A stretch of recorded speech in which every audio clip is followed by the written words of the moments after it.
What's good, YouTube? It's your boy, the official Cliffy J, and I'm back with another video. And today, I'm gonna be giving you guys my mid-season power rankings for Australian Survivor.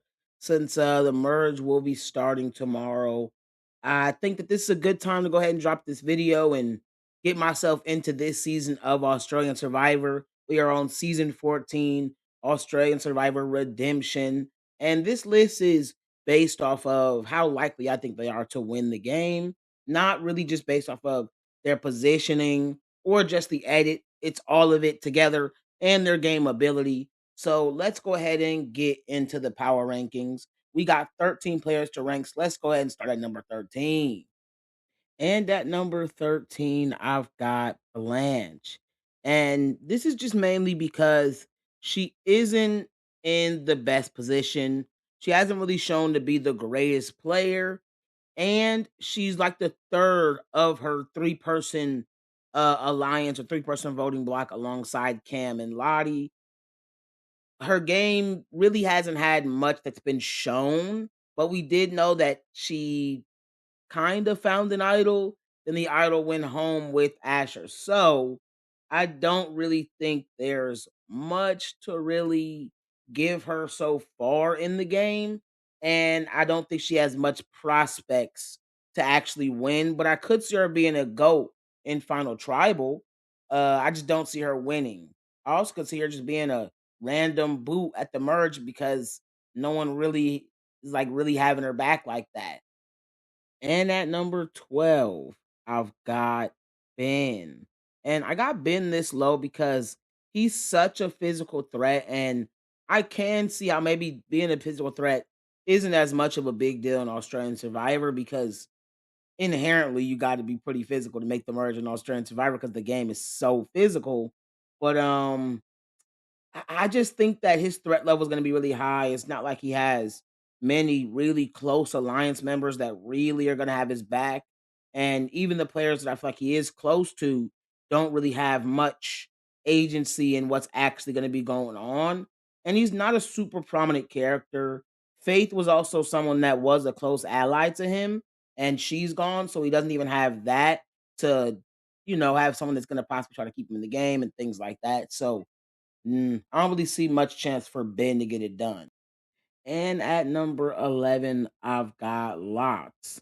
And I see her as someone whose game definitely has some potential. Like, if she's able to be the one that is the catalyst to getting Brooke out, and then after that, just kind of taking over, or maybe like laying low behind Simon, but I don't really know what her winning path is at this point.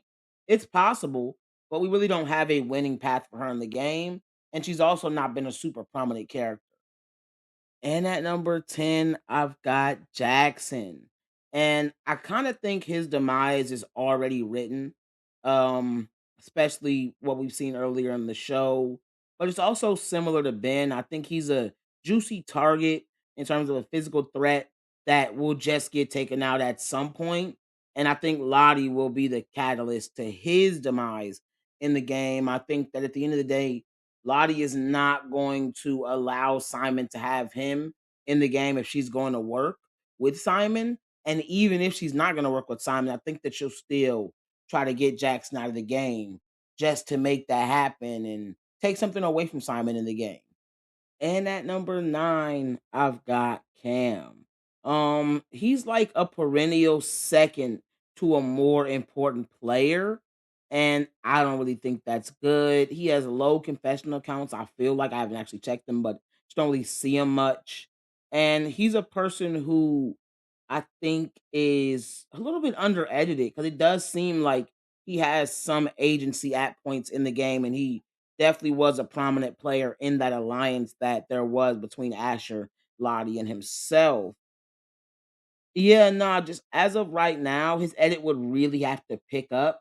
But I do think that they have shown him a little bit and gave him a little bit of screen time and shown his mindset and shown his opinion and shown, a little bit of him that where it could pick up and he could be a big player because he also did have a really good premiere. Like I would have thought he was going to be a really prominent player throughout the rest of the season. And at number 8, I've got Sally. And I really debated between Cam, Sally, the next player, and honestly the one I got after that. We're kind of in a tier of players who I think are a little bit under edited, but they're also under other players that are definitely more dominant in the game and seem to be more integral to the storyline and things like that. So I just don't see Sally, Cam, or the next player or the person I got after that actually winning unless they turn their game around. And I just think that from what we've seen, it's a higher chance of Sally trying to really turn up and really make something happen in the game and actually changing the status quo that's we have right now in the game. And at number 7, I've got Caleb. And it's essentially the same thing with Caleb. I just think that based off his edit and based off the type of person that he is, the personality he has, and the fact that I think he actually could be a shield because of the way he's perceived, he could actually probably be a shield.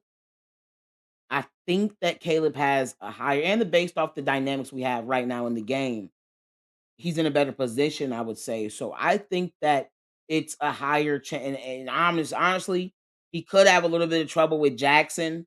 Obviously, that definitely could be an issue. But Jackson and Caleb are not dominant players, super agency like having players to where they're gonna kind of have to fall in line, and it's a chance they got to fall in line to working together. And if they do, I think that also benefits Caleb more than Jackson. And I think that's actually pretty likely.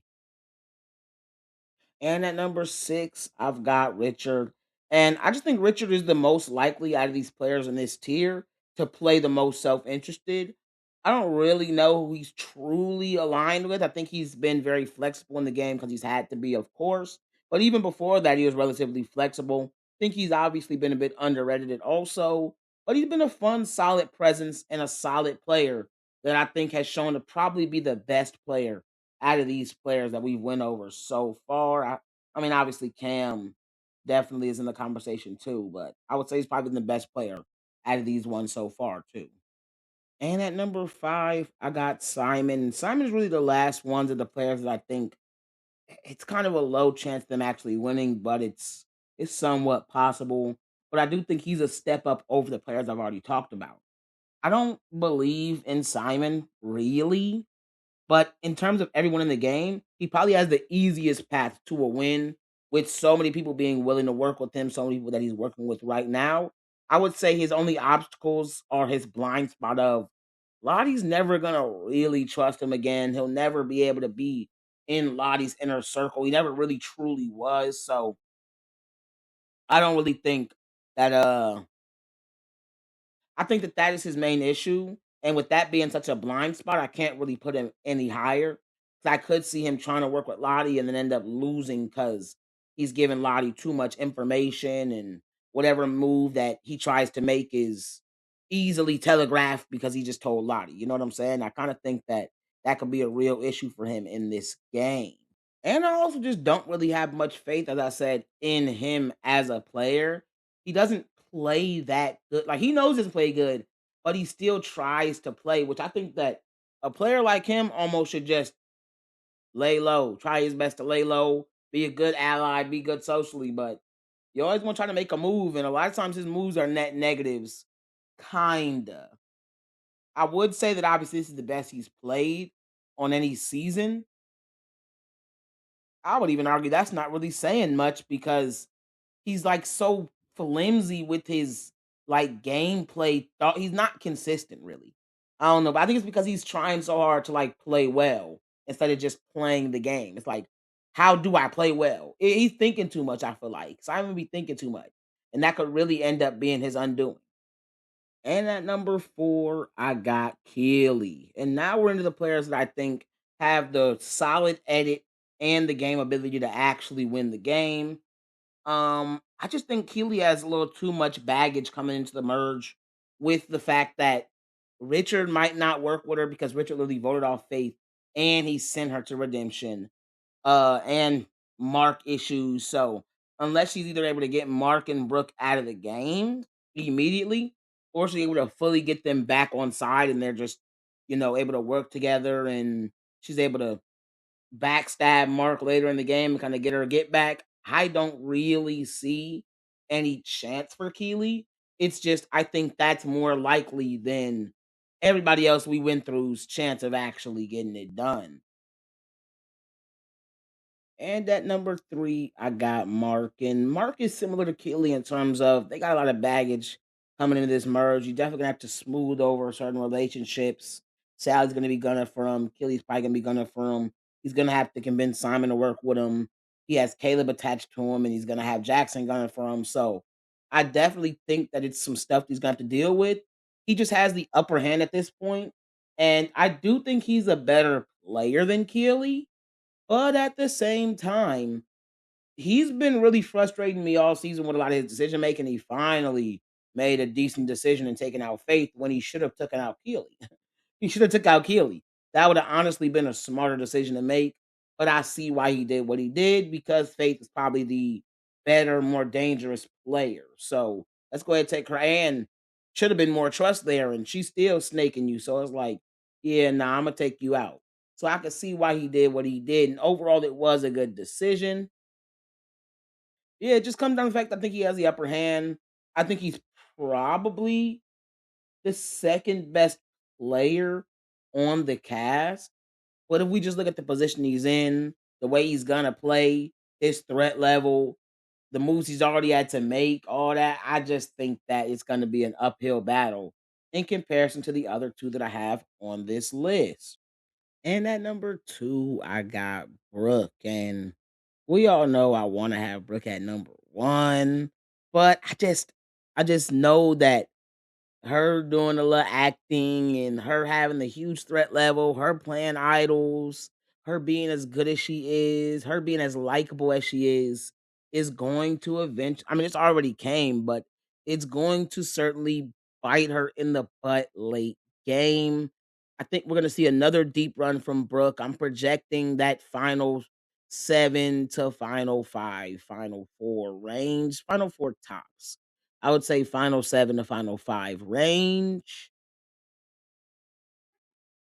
She could possibly win out late game. Like, we know she has that ability, especially if she's able to get, Jackson, Simon, Ben out of the game. I could definitely see it, but I can't rely on that when I'm doing these type of rankings.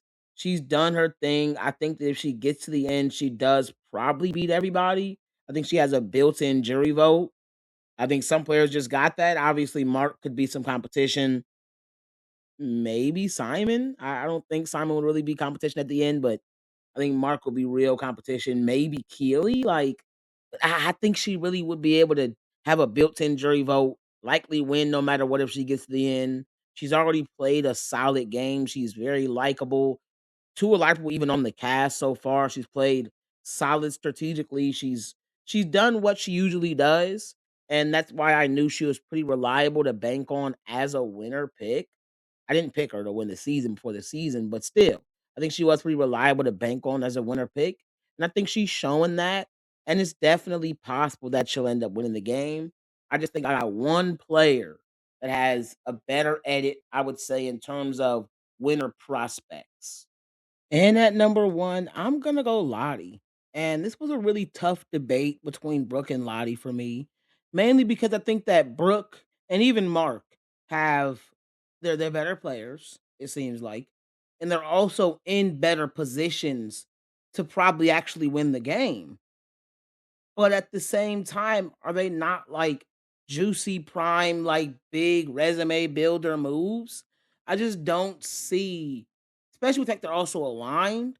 And then the fact that you look at Lottie and Cam and Blanche, who are not going to be significant threats. They might feel that people want to target one or two of them just to, take that equation out because Cam and Lottie both seem to be viewed as relatively good players. At the same time, that position is going to benefit them, like Lottie said, more in the middle. I can be a swing vote. They can be swing votes. Brooke's gonna kind of have to be on the same side as Mark. And yeah, they have their alliance with Simon, but Simon might slime out Jackson. Like, I just think that I think it's a higher chance people want to target Mark and Brooke when we get to the merge than Lottie specifically. They might target Cam, but I don't even think they're going to target Cam. And if they do, it'll only be targeting Cam, Blanche, or Lottie to knock one off and give the other three, you know, make the other three like scurry. Make the other two, my fault. The other two kind of like scurry to whatever other alliances is there, or just chop that voting block off. Excuse me. I just think that with Simon wanting to keep Lottie in the game, her edit so far, I just think that she's in a good position to win. And I think that it's gonna make sense from a storyline perspective and the way that the season has been edited. But you could argue that Brooke and Mark probably have slightly better win, or Keely, or even Simon. You can argue that though, especially the first three. You can argue they probably have better winners edits, maybe. But I think these are just clearly the top four in terms of possibility and chance of winning. I really debated between Brooke and Lottie, but I'm gonna lean with Lottie. And that is the end of today's video, guys. Make sure you like, comment, and subscribe. Push the notification bell so you can be notified every time I drop a new lit banger. Mess up the outro, but peace.